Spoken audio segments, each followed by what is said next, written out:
talking, discussing about what to call it and things like that.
Good afternoon, New Brunswick, and welcome to the New Brunswick Today show for today, Friday, April 21st. I'm Charlie Cradaville, and we are coming at you live once again from the Hidden Grounds Espresso Bar here in downtown New Brunswick. Thanks so much for joining us today, and thanks so much to the great folks here at Hidden Grounds who have hosted us for the past 2 weeks. Come on by and support this locally owned independent business, and grab yourself a cup of the best coffee you can get in New Brunswick right here on Easton Avenue. We've got a great show for you today. We're going to be speaking with Anand Patel. He's the co-founder of this wonderful establishment. And we've also got a big story about ICE targeting New Brunswick's immigrant community and potentially collaborating with the Middlesex County Sheriff's Office. Plus, we've got the latest on the persistent water quality problems that have been affecting one of New Brunswick's neighborhoods. All that on today's show. Plus, we're going to give you the rundown on many of the great free events coming up this weekend here in New Brunswick. And we're also going to introduce you to the owner of this establishment who started this wonderful place. So stay tuned for that. And please do us a favor. Go ahead and share this video with your friends right now. I'm going to do it on my Facebook page so that everybody can get to watch all these big stories we've got. There I am. And there it is. So it is 50 degrees here in downtown New Brunswick right now, and it's a little bit cloudy, but the sun is starting to shine. The high is predicted to be 61 degrees today. The low tonight is going to be 51, and we've got more great weather coming up this weekend, so get out there and enjoy it. Our top story today comes out of the Rutgers Village neighborhood in the 1st Ward of New Brunswick. It is home to 2 of the 5 members of the New Brunswick City Council, as well as 7-term Mayor James Cahill, as well as many members of his cabinet and political leaders in New Brunswick. It's one of those neighborhoods where the powerful people live, but it's also been subjected to yellow and brown water quite a lot recently. And it appears from the city's responses to our questions about this most recent incident that the government is appearing to protect the contractor who was responsible for the latest brown water problem in that neighborhood, which again is in the 1st Ward. It's near the intersection of Route 18 and 1, 2 of the major highways. And it's a neighborhood a lot of folks who live in New Brunswick never go to and don't know about. It's a little secluded. So most of those homes were actually built in the 1950s, and due to the city's neglect, the water and sewer infrastructure is failing the residents there on a regular basis. This has been going on for years, but it's getting worse and worse. Now, you might remember a lot of people were very upset when yellow water was coming out of the faucets in Rutgers Village back on December 30th. This is some video that we shared on our Facebook page, and the city told people that it was actually safe to drink that yellow water. The yellow water was, of course, the result of iron contamination. It's the same type of problem that struck again on Saturday, April 15th. This time, the water was actually brown, and you're now looking at some videos from that incident this weekend in Rutgers Village. Now, just a few minutes after we shared one of these videos on the New Brunswick Today Facebook page, the New Brunswick Police Department used their Nixle emergency alert system to alert the public of the water problem, and that alert blamed the discoloration on, quote, the unauthorized opening of a hydrant by a private contractor. That's where the story gets interesting. So the city said that a discoloration was the result of iron deposits being stirred up in the water mains, and they maintained that the water was safe for use. However, they were advising residents to, quote, avoid using hot water or doing laundry until the discoloration disappears. Now, according to the mayor's spokesperson, the discoloration was rectified on Saturday night, about 2 hours after it was reported, but New Brunswick Today kept pressing them for answers. We wanted to know which contractor was it that was responsible, and what would the consequences be for this unauthorized opening of a hydrant. Now, the mayor's spokesperson dodged those questions and wrote to us. Here's what she said, quote, "We're in contact with the contractor to see what action, if any, needs to be taken." But just a few hours later at Wednesday's city council meeting, I asked in public, what was the company that caused the brown water to be distributed in Rutgers Village. I said, who was responsible? And the water director, Mark Lavenberg, answered, we don't know, saying that they had gotten an anonymous tip from a resident that saw somebody working with the hydrant. But how could the mayor's office be in contact with the contractor if they don't know who the contractor is? So we asked about that, and we just heard back from the mayor's spokesperson who gave us some more information. Here's her quote. It says, quote, we have a name of the contractor who was permitted to do work on the site, but there's some question as to whether they were involved in the opening of the hydrant or a subcontractor that was being utilized for the same project. So we responded by asking, yet again, for the name of the contractor. And you can bet we'll keep asking these questions and share what we learn with all of you. So stay tuned to the New Brunswick Today show and keep reading New Brunswick Today. We're going to have the full story on this in our next issue. Now, our next story is a scary one for anyone who cares about New Brunswick's large immigrant community. The federal agency in charge of Homeland Security was here in the Hub City yesterday targeting our immigrant community. And in typical secret police fashion, this modern-day Gestapo is refusing to say who they arrested or why they arrested them. New Brunswick Today's Carlos Ramirez was the first to report on these actions taken by HSI, which is short for Homeland Security Investigations. They are part of ICE, the notorious and controversial Immigration and Customs Enforcement Agency. You're now looking at photos of one of the scenes where an arrest was made yesterday. We're still trying to figure out how many people were taken by these agents. The Home News Tribune today published headline saying that at least 10 were detained. Our sources tell us that number could actually be as high as 12, but again, ICE is refusing to identify the names of the people or explain why they were arrested. All they told us is this, quote, ICE did conduct a targeted enforcement action in New Brunswick, and they say that as per the Department of Homeland Security privacy policy, unless you have a name, I cannot confirm who we took into custody. So that is the opposite of transparency. Now, that quote came from Luis Martinez, and you're looking at his email here. He's a man with an interesting job title. You can see it says Television and Motion Pictures Coordinator for ICE. That might seem like a strange job title, but what this means is that the federal government is using your tax dollars and mine, and they're spending it on someone whose job it is to influence portrayals of ICE in the mass media.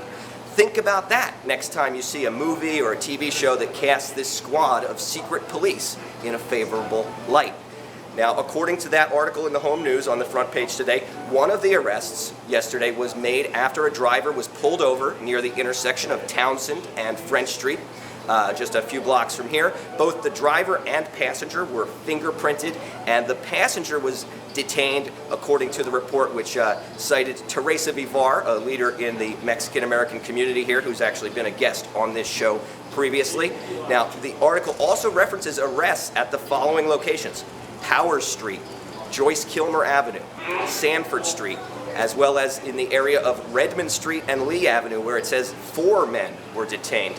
Again, this is all unofficial because ICE is being very secretive about its police actions here in New Brunswick and across the country. If you ask me, it's downright un-American to make arrests without disclosing who they are arresting and why.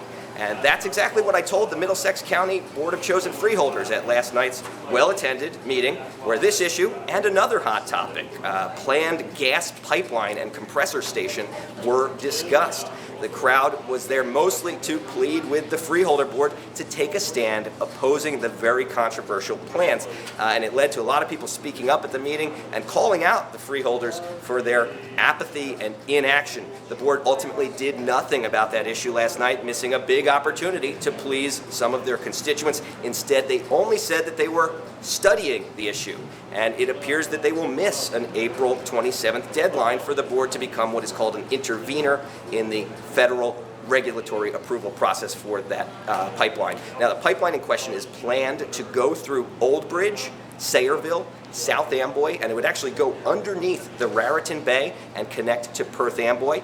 The compressor station is planned for Franklin Township. It's caused a major uproar there, where it's slated to be built by a company called Williams Transco. And that uproar has actually spread to South Brunswick here in Middlesex County, which would be affected by the toxic air pollution and the increased risk of explosion associated with that compressor station.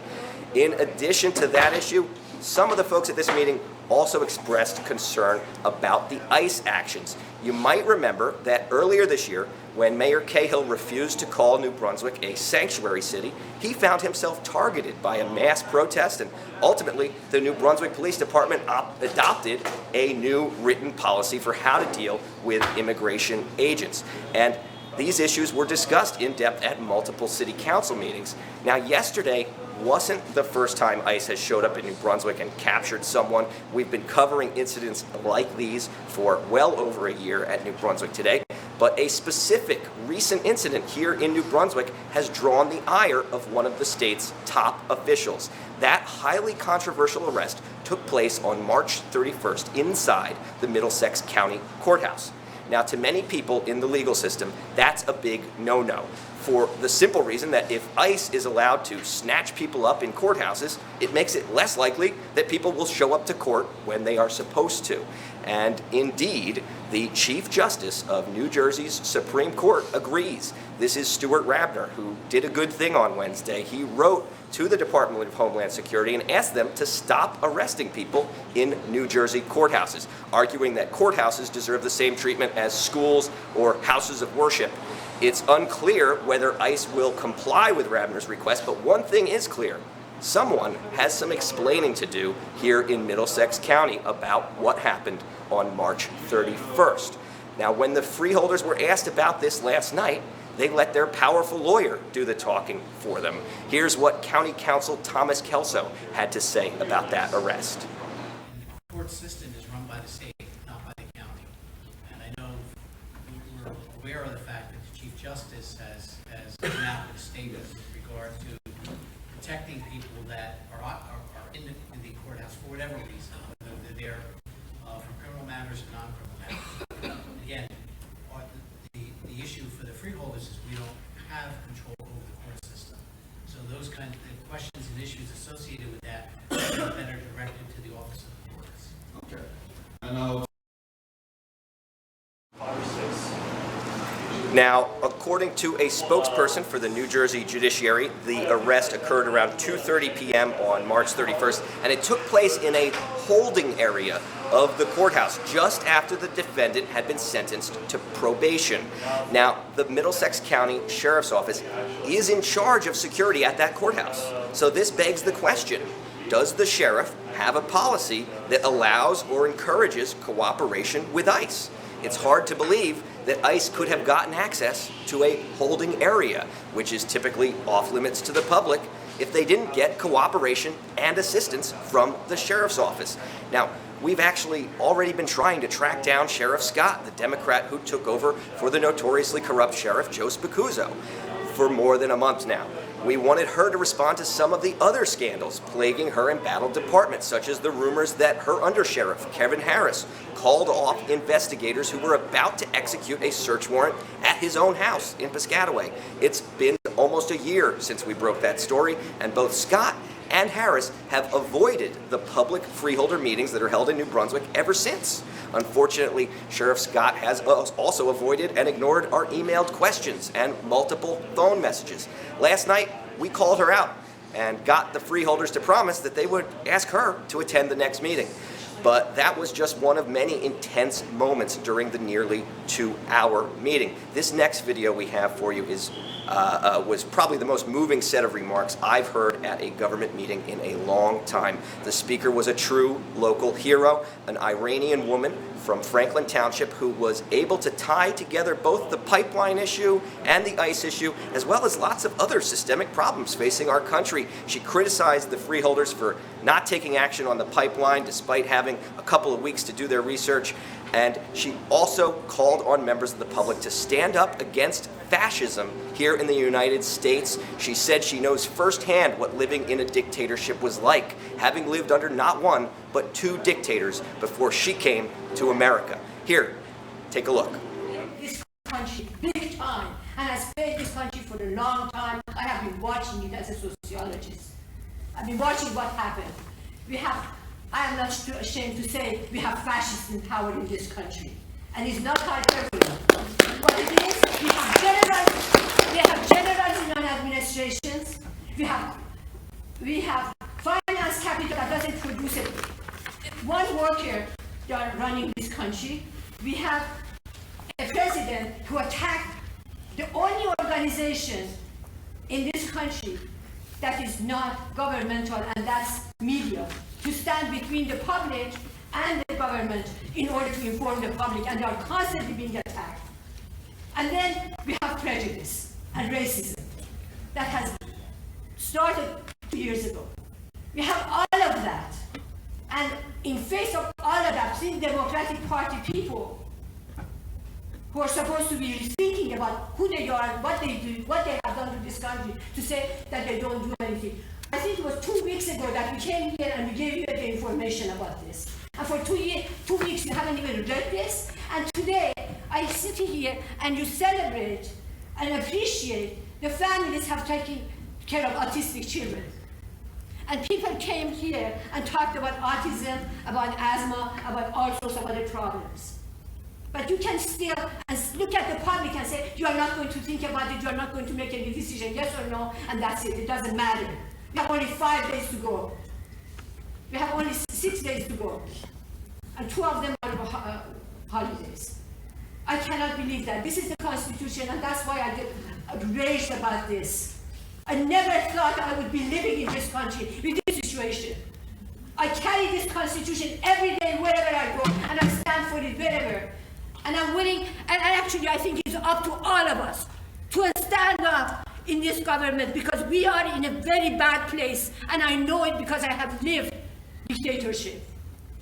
Maybe at this time I will not get arrested, but I'm not sure in 10 years if I would not be arrested when I talk like this.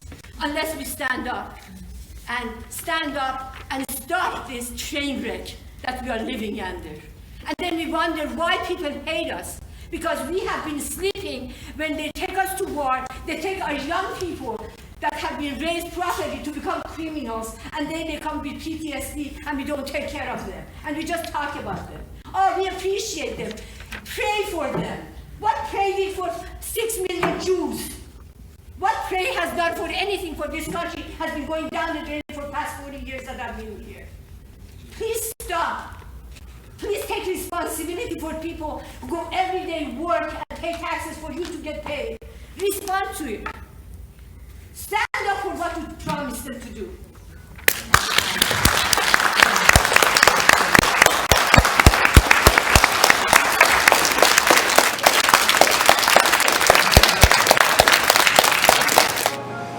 And welcome back to the New Brunswick Today show. I'm now joined by our newest contributor, Mr. Ilya Arbit. Thanks for joining us. Now that the weather's warming up, New Brunswick's hosting a ton of big events. So, Ilya, go ahead, give us the rundown on what's happening this weekend. Absolutely. Thank you so much, Charlie.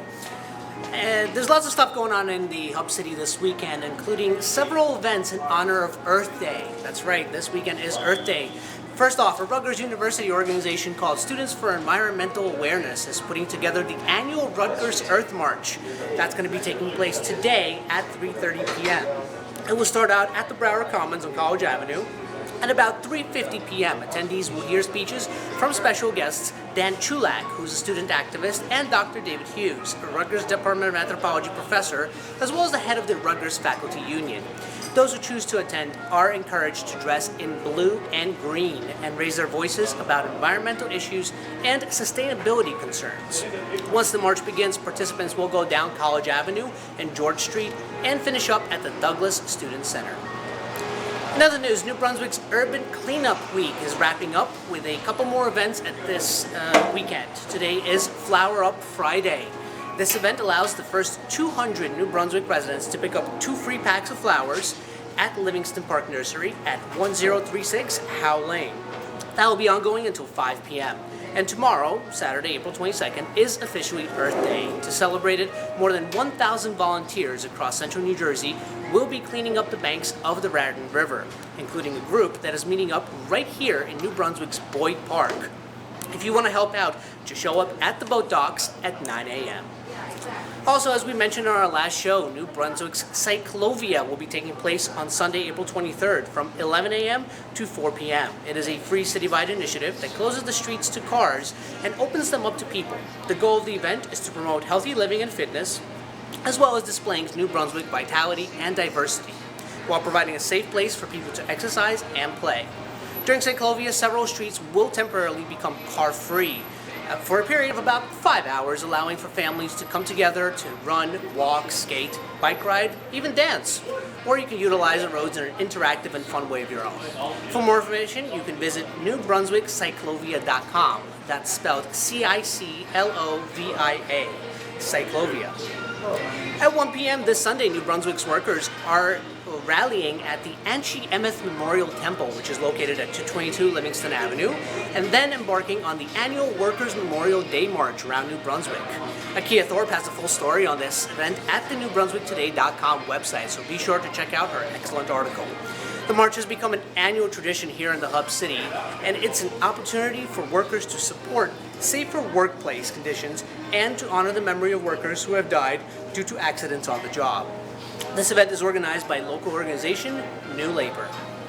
Moving on, are you interested in the latest fashion trends? See a diverse array of clothes and the fashionable accessories that Rutgers students are sporting around campus by attending Rutgers' very own Diversity Fashion Show. This event will take place on Sunday at the Bush Campus Center in Piscataway from 3 p.m. to 6:30 p.m. Tickets are just $8 at the door, and you can also purchase your ticket online for $6.50 at sabo.tix.com. That's sabo.tix.com. All the proceeds will go to the nonprofit called National Diversity Council. Finally, Sunday, April 23rd at 3:30 p.m., New Brunswick's AMC Lowe's Theater will host a screening of the new film Gray Lady. Gray Lady is a romantic thriller, features several actors raised right here in New Jersey, and it all comes from the mind of the award-winning writer and director John Shea. All proceeds will once again benefit the national nonprofit charity organization Icing Smiles. It's an organization which provides birthday cakes to critically ill kids and their families in all 50 states.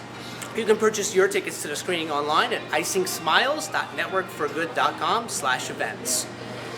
And that's just some of what's going on this weekend in the Hub City. If you have an event that you want us to promote, please contact us at our Facebook page, right here where you're watching us, or email editor@newbrunswicktoday.com. Speaking of which, now back to you, Charlie. Thanks so much, Elliot. Great job. Absolutely. And now I have lived in New Brunswick for 13 years. I can tell you one of the best things to happen in this neighborhood is Hidden Grounds, opening up not just one, but two great places for the community here. Our special guest today is the guy who started that. And before we bring him out, while we bring him out, we just want to show you a little video about what this place is all about. Hidden Grounds in New Brunswick.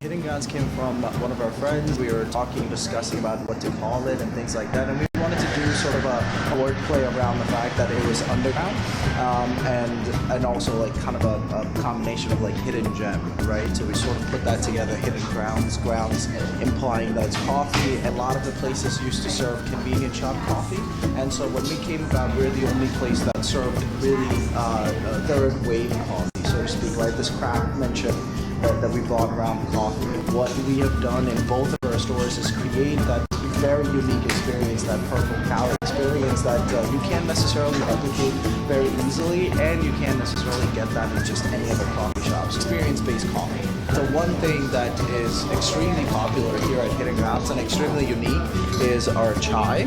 So our chai, instead of using a concentrate, it's essentially made authentic. The way that I actually make it in India, because like I said, I'm Indian. I was growing up in India. It would be almost embarrassing for me to serve something off of the concentrate when it comes to chai. We actually have fresh spices that we actually import from India, and then we have the black tea, which is imported from India too.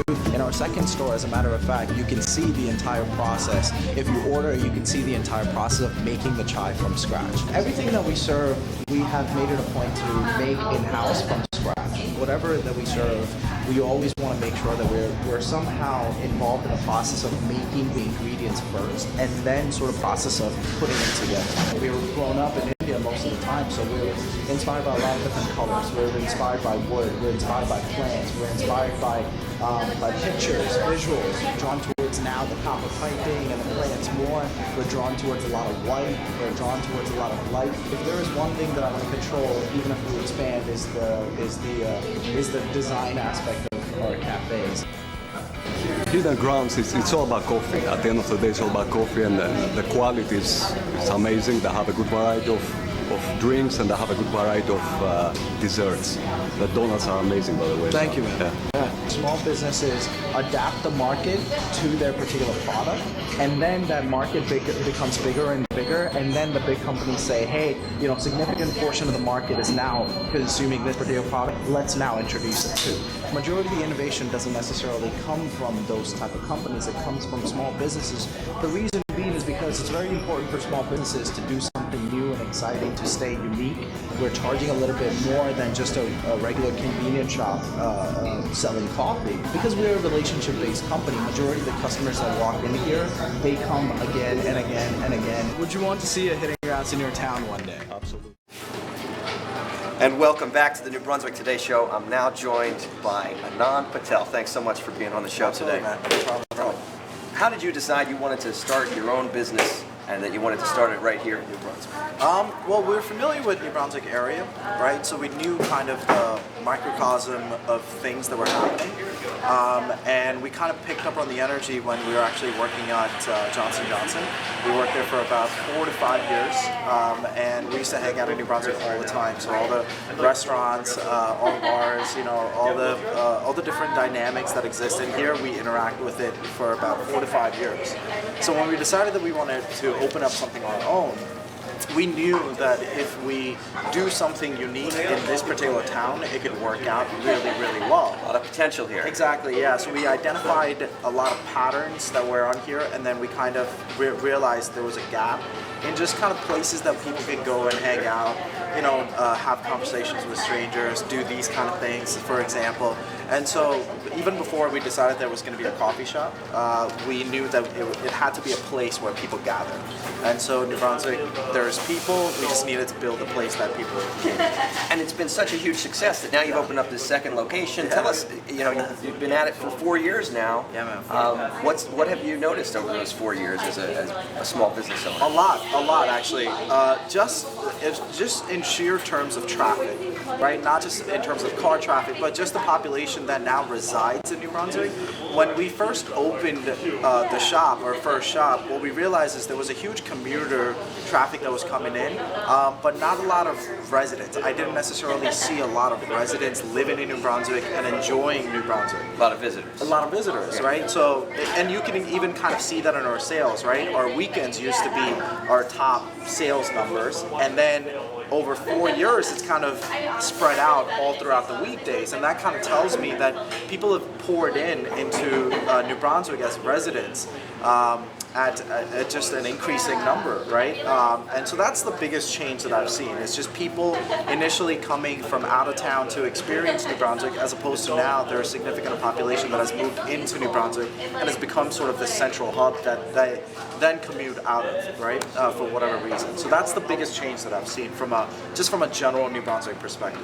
Cool. And so a lot of people love coffee. Yeah. You guys have great coffee. Tell us what sets you guys apart from maybe other places where people can get a beverage like coffee. I think that people just like the fact about Hidden Grounds is whenever they walk in, they feel like it's a simple exchange of, hey, I'm going to be paying my money to somebody, and I want something in return that holds a certain amount of value, right? So every single time you go to a business, it's almost like a very transactional way of looking at things. But for us, it starts with the simple idea that, hey, if you're coming in and paying us a certain amount of money, we have an obligation to that customer now, right? Like we have an obligation to that person to make sure that whatever money that they've spent is worth it in the product, in the experience, in the conversations, in pretty much all interactions, in the design, in the comfort of just being here, right? In the smell, in the taste, in pretty much everything that goes inside of the space itself, right? So again, Charlie comes in, pays $4, but that $4 is not just for the product; it's for everything else that comes. The whole around. experience, yeah. The whole experience of it, and I think that's what sets us apart, as opposed to just, let's say, businesses in New Brunswick in general, where it might be just looked upon as a transactional thing.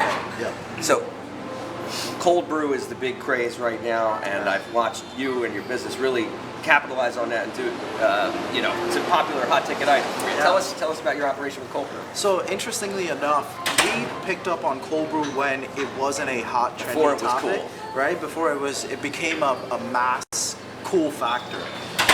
So we picked up on it. So at that point, actually, the decision wasn't as easy as we should do it, right, or not. The decision was very complicated because there's a whole operational change that goes into introducing cold brew coffee.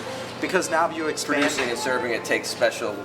You have to make special Absolutely. accommodations. Oh yeah, absolutely, right? Iced coffee is very easy. You take hot coffee, you ice it down, right? As opposed to a cold brew coffee, there is almost a 20 to 24 hour process that you have to go through. And even after that, there is a 4-hour process of you mixing the ratios of water and coffee and everything else. And obviously the taste has to be amazing, right? So there was a huge operational undertaking.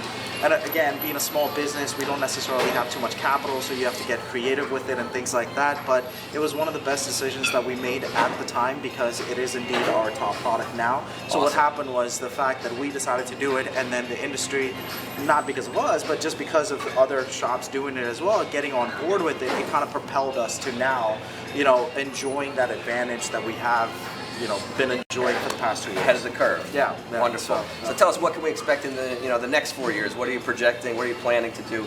Yeah, man, there's so many, right? It just in the past 4 years, sometimes I look at it and I'm looking at it from a very surreal perspective, kind of taking a step back and saying, we have 2 locations, we're opening up a roastery, we roast our own coffee now. I mean, we're going big with this cold brew thing.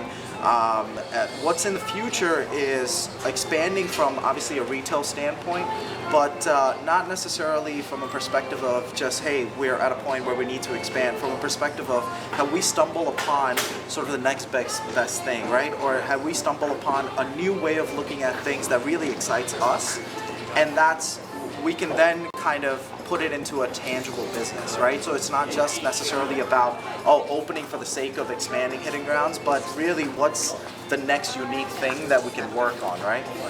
So we might be actually working on another concept, which is probably going to open up this year in Fishtown, Philadelphia. Really? Yeah, so we're working on the plans and the concept and the theme of the entire place now, so I'm very excited about that. Our roastery is almost done with the construction, so as soon as we have that going. And where will the roastery be? It's actually in New Brunswick again, right? It's right on Jersey Avenue. It's going to be in New Brunswick, and it's going to be sort of a central warehouse where all the locations are then going to enjoy the benefit of getting the supplies from. And that's a huge undertaking as well, because there's a certain level of craftsmanship and artistry involved with that. And then again, just continue to explore, what unique things that we can bring to the market within the realm of coffee, because it's such an open-ended product that you can pretty much do a lot of experiments with, and as long as it sticks with the customers, then you can kind of get behind with it in a big way. So a lot of good things coming up, not just from this year perspective, but next 5 years from hitting that. Awesome. So yeah. Watch out, Philadelphia. Yeah.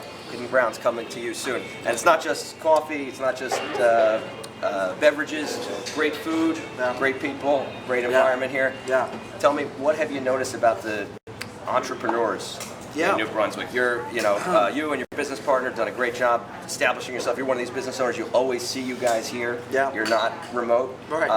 Tell me, what have you noticed about the entrepreneur community here? When we started, we recognized a lot of sort of older generation having a huge footprint on the businesses that existed in this landscape, right? So what happened was, because of the tenure that these people experienced, it almost became stagnant in fresh new ideas and coming up with fresh new ideas and kind of making it to the point where customers see something new, something that they haven't seen before, right? It kind of just stopped. At some point, that progression just stopped. The progressive way of looking at things just stopped, right? That's a lot what of we pizza experienced. places and convenience stores. Pretty much, that's what we saw, right? So kind of our job was, it then became a little bit easier because if we knew that if we just did it a little bit differently, a little bit unique, bring something that people haven't necessarily seen, we knew that it was going to work. Right, so when we opened up this first location, that's the mentality that we went in with.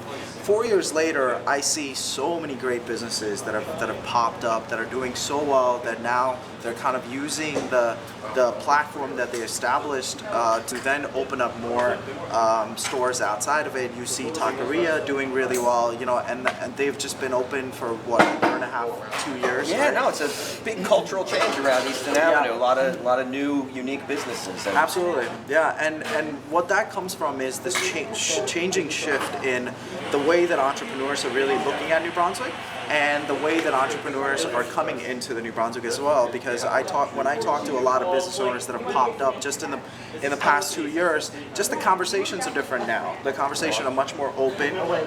We are much more inclusive about sharing the problems that we experience as business owners existing in this community, as opposed to before, it was a very close-knit community that didn't necessarily want to show their weaknesses, let's say. But now we see this open discussion happening to say, okay, this is my weakness. What are you doing to solve it?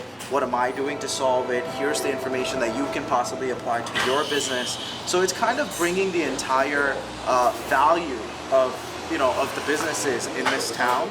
And it's going to continue to grow in 5 years. I think New Brunswick is, if not already, going to be the hotspots where these people who want to open up really cool retail spaces come in and say, hey, this is a great spot to open something really unique. So that progression is just going to keep on going. Awesome, man. Well, that's something we have in common. We're both trying to set ourselves apart and make New Brunswick a better place, and I think we're both off to a great start. So thanks so much for hosting us. Thanks for making this possible. Yeah. And keep up the great work. Yeah, absolutely. Congratulations on all your successes as well, man. Thank you, sir. Yeah. And thanks to all of you for watching. Come check out Hidden Grounds. Come today. Come right now. And please join us next week where we'll be back on the New Brunswick Today show. Thanks to the whole crew here. Thanks to Ilya for a great presentation. Thanks to my guests. And we'll see you soon. Have a great weekend.